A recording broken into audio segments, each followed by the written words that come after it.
like and subscribe for more. Constant vibration under your feet, generators, circulation, power, life. Tonight it stopped. I was on sub-level 3, near the situation room. Security was light. Just me, Melina from logistics, and Dawes at comms. The air had a stale weight, like a sealed room no one had walked through in years. Then Dawes looked up from his monitor and said, "Hey, are the clocks frozen?" I checked mine. 2:41 a.m. I blinked. Still 2:41. Even the screen refresh lagged, like time itself was stalled. Then my phone buzzed. No tone, no ring. Just a blank screen with a blinking cursor. After 5 seconds, the text appeared. Emergency alert, White House overrun. Do not engage. Do not open doors. Avoid looking into windows. Stay low, stay silent. I laughed. Nervous reflex. Fake, I said. Hack. Dawes didn't answer. He was staring at the main hallway cam. Just footage of an empty corridor. But something was off. The flags weren't moving. The American flag always shifts, AC flow. But it just hung there, like it was underwater. Melina backed away from the feed. Something's wrong with the shadows. I looked closer. The light fixtures overhead, they cast no shadows at all. Not under the tables, not behind the columns, like the light had been flattened. And then, just for a second, the flag twitched. Not like a breeze, like someone grabbed it from behind and let go. That's when the lights in the room dimmed. Not all at once. Row by row. Dawes said nothing. He took off his earpiece, placed it on the desk, and slowly walked to the wall. "Melina," I whispered. "What's he doing?" "He hears something." There was no sound. He pressed his ear to the concrete and smiled. Melina turned to me, voice dry. "I think something's behind the wall." Then came the footsteps. Far off, barely audible, but not right. They weren't walking. They were too slow, too spread out, like whatever made them didn't know how legs worked. Melina moved to seal the emergency door. The lock hissed, louder than it should have. The footsteps stopped. Then we heard it. From the vent above. Closer now. Dawes began to hum, a song I didn't recognize. Eyes open, blank. I pulled him away from the wall. His ear was bleeding. The power flickered. And finally, after 10 long minutes of silence, stillness and something circling the room, the hallway camera turned back on. Someone was standing at the end of it. Face blurred, arms too long, just standing there, still, staring, waiting. About the posture was wrong, shoulders too far back, head tilted like a puppet between strings. Then the hallway lights began turning off, one by one, moving closer to the figure, not away, like the darkness was drawn to it. Melina whispered, "That's not a person." I wasn't sure how she knew, but I knew she was right. Dawes didn't look up. He just kept humming, slow and quiet now, like a lullaby to something beneath the floor. Then his eyes rolled back. "Dawes!" I grabbed him. His mouth hung open, whispering words that didn't belong in any language. His tongue wasn't moving. Something else was pressing against the inside of his throat. I backed away. The vent above us let out a short hiss. Then I heard it. Not a voice. Not exactly. A breath from inside the walls, like something was crawling through them, moving in the narrow spaces between rooms, dragging itself with slow, wet movements. The hallway feed blinked. The figure was gone. No sound, no movement, no visual trace. But Melina was staring at the door now. She pointed. Her hand trembled. I looked through the small viewport, and something was inches from the other side. Not a face, a mess, like skin melted and pressed against the glass, twitching, pores opening and closing, blood smeared in strange, looping patterns, and an eye, sort of, one huge and red-veined, blinking sideways. Then a voice behind me, too close. Not Melina's, not Dawes's. "You're breathing too loud." I turned. Nothing there, but Dawes had stopped humming. His mouth was open wider than it should be, like his jaw had come unhinged, and something moved behind his eyes. Melina screamed. The lights died. In the pitch black, something wet slid across the floor. Not walking, not stomping, sliding, like it didn't have feet. Emergency red lights snapped on. Dawes was gone. Blood trailed to the vent. We didn't move. We didn't speak. From the hallway monitor, the feed blinked back to life. A shape was crawling toward the camera. No skin, all sinew and twitching limbs, but it wore Dawes's suit, and it was smiling.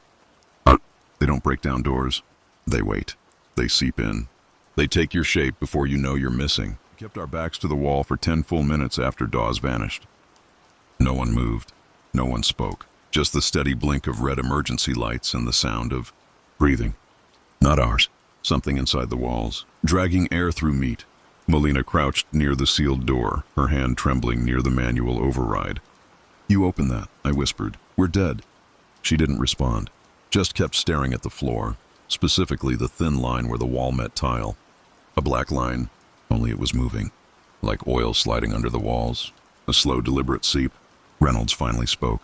"He's still alive. We saw his suit on the feed. That means he could be—" "That's not Dawes," I snapped. Then the lights pulsed. Not flickered, pulsed, like a heartbeat. And the room got colder. The monitor feed changed. Now it showed the interior of our room. From above, from the vent, it was watching us. Melina backed up. Reynolds didn't. He was staring at the monitor, not blinking. Hands still at his sides. "I think I can hear him," he whispered. "No, you can't," I said. But he wasn't talking to me. He took a step toward the center of the room. Another. The red light behind him stretched his shadow too long, and it moved out of sync. That's when Melina screamed. Reynolds turned. His pupils were gone. Just black voids. And when he opened his mouth, it wasn't his voice. It wasn't a voice. It was several, all layered over each other. Male, female, child, old, all speaking at once. "Still warm," they said. "Still beating. We like you like this." Blood dripped from Reynolds' nose. "Reynolds," I said, raising my gun. He smiled with someone else's teeth. Click. No bullets. Something behind me whispered, "Safety's still on." I turned, but there was no one there. When I turned back, Reynolds was gone. Melina was backing toward the emergency release. "I'm not staying in here," she said. "There's nowhere safer." Her voice cracked. "There's nowhere real." Then the room began to hum again. That familiar vibration of the White House, back after so long. But it didn't feel like the generators.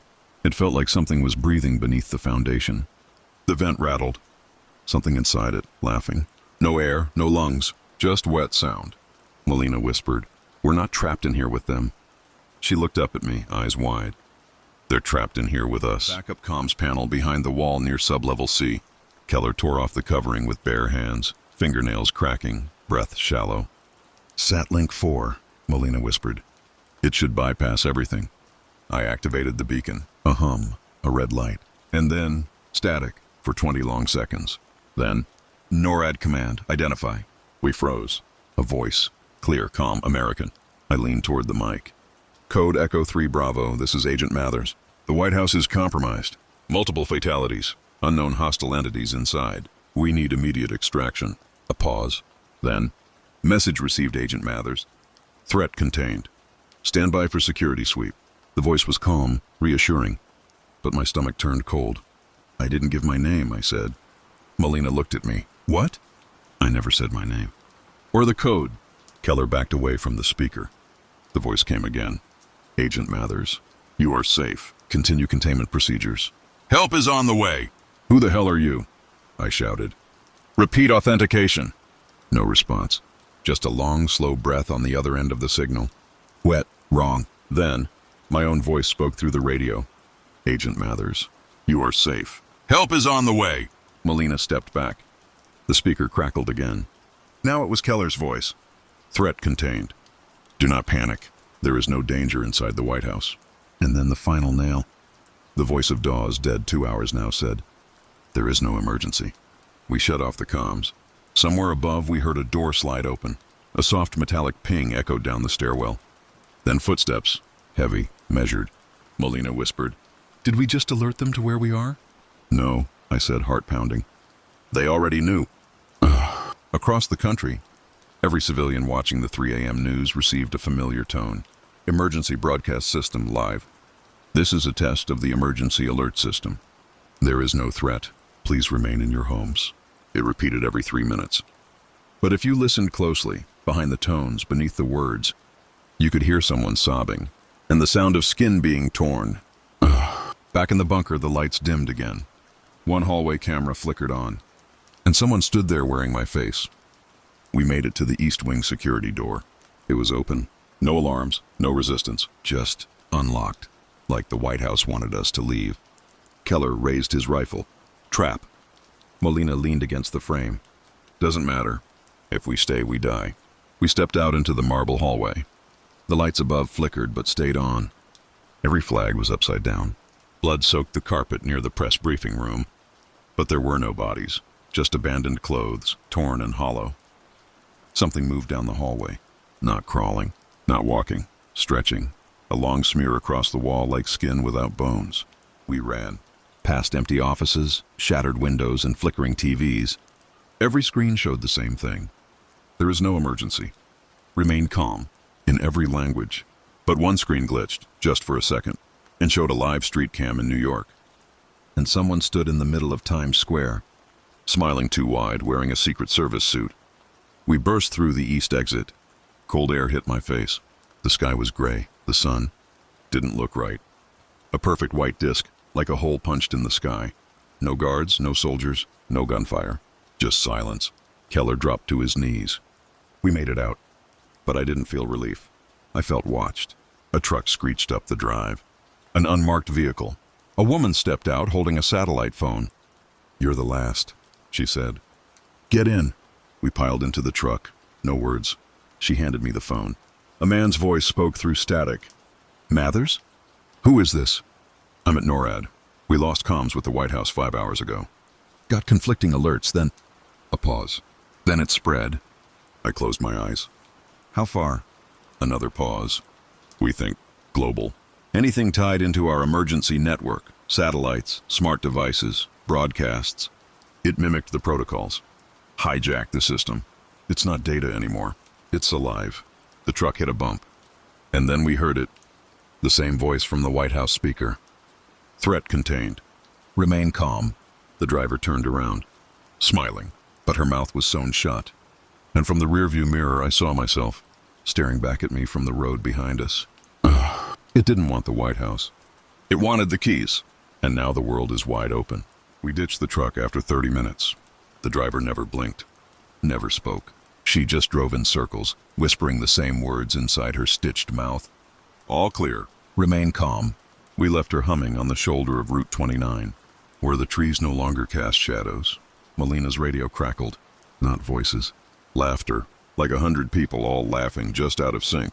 We reached a rural checkpoint by dusk. Burned out cars. Crushed fences. A military sign flashing red. "Quarantine in effect. Do not enter DC Metro." But no one was guarding it. Just silence. And that humming, low and wet, in the power lines. We moved past the checkpoint on foot. Smoke on the horizon. Fires in every direction. And every radio tower we passed was bleeding. No wires, just veins pulsing. Keller vomited near a ditch. "Is this even real?" I didn't answer. Because the ditch was filled with uniforms. Full bodies, skin intact, but no bones inside. Just folded like clothes.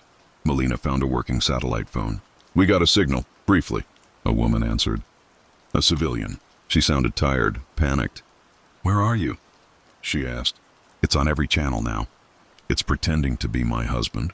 He's been dead 2 days, but he keeps calling. Keeps saying the same thing." "What thing?" The line crackled. Then the woman spoke in a low, shaking voice. "You're safe now. There is no emergency." We cut the call. The next town was abandoned. Except the church. Inside, people sat shoulder to shoulder in total silence, eyes wide, mouths slightly open. A priest stood at the altar swaying. He wasn't speaking. The television next to him was playing static. And from the static, a voice said, "This is your God. This is your government. This is your skin." Molina turned away. But I kept watching, because something inside the static was wearing my face. At midnight, the stars began to move. One by one, they blinked out. Not clouds, just something bigger behind them. We reached the city at dawn. Ash floated down like snow. Billboards flickered. Stoplights blinked red in every direction. No guards, no checkpoints, just people. But they didn't look right. Some stood in doorways staring straight up. Others whispered into dead phones, having full conversations with no one. We stayed low, quiet. Then we found the grocery store. A thick chain sealed the entrance. Signs painted across the windows. No devices. No signals. "Stay human." Keller knocked. A man opened the door, wild-eyed, pistol drawn. Behind him were 6 more, all aiming weapons. But when he saw us, his face went pale. Jesus Christ, he breathed. You're from the White House. Whispers erupted behind him. They let us in, slammed the door, rechained it. How did you get out? Someone asked. Is it true? Did they open the gates? We didn't answer. The store had no power. Candles flickered. A manual typewriter sat on the checkout counter. Everyone wore earplugs, and their phones were smashed to pieces. Molina finally spoke. We escaped 3 days ago. Communications were hijacked. Something took the president. We don't even know what it wants. One woman whispered. It wants everyone to hear it. They led us to the back room, and that's where we saw them. 3 people, tied to carts, still breathing, but their eyes were flat, like dolls. Their mouths hung open, dripping something dark. And from all 3 at once came a voice we'd heard before. You brought it with you. From the heart. From the house. Keller backed away. That's not them. That's not their voice. They were clean before you got here, the man with the pistol said. He was shaking now. You think we're infected? I snapped. I don't know what to think. He shouted. We've been quiet, careful, we turned off everything. But now they're speaking through our people. And it started after your faces showed up on a hacked news feed. Molina turned to me, pale. Wait, we were on TV? Not just you, the man whispered. You and your doubles. The walls shook. Then came a knock. 3 soft taps on the loading dock door. A child's voice called out. I'm scared. Please, they're hurting me. But no one moved. Don't listen, the woman whispered. It's always a child first. They think we'll break. Then the speakers above us, broken since we arrived, crackled to life. The White House is safe. Your leaders are alive. Open the door and be healed. And then, my voice over the speaker. Please, I just want to come home. They blindfolded us before we entered the tunnel. No reflections, one of them warned. Not even your own shadow. That's how it finds you. We walked for miles underground. No light, just the sound of boots scraping stone and breath. Tight, panicked breath. The blindfold came off only after 5 turns and 2 vertical ladders. We stepped into a city without screens. Dim lanterns lined the walls. No mirrors, no windows, no clocks, and no names. They listen through memory, said the woman guiding us. Say someone's name out loud and it might remember who they were. Then it sends a version of them. I nodded, not trusting my voice. They gave us a small room, just dirt walls, a water bucket, and cloth for bedding. The man beside us, older, twitchy, refused to sleep. I saw my brother down here last week, he whispered. He died topside, but he was here, still wearing his wedding ring, still calling me kid. What did you do? He didn't answer, just stared at the far wall. Later that night, Keller shook me awake. There's someone in the hall. We listened. A soft dragging sound. Then, Agent Mathers. You forgot me. The voice was familiar. From before the White House. From a friend long dead. Keller whispered, Don't answer. The dragging grew closer, slower. Then it stopped. And something breathed against the door. No footsteps. No retreat. Just breath until dawn. They moved us deeper the next day. Through corridors where people sat in silence. Arms tied to chairs, eyes sewn shut, voluntarily. They call it preemptive erasure, the woman explained.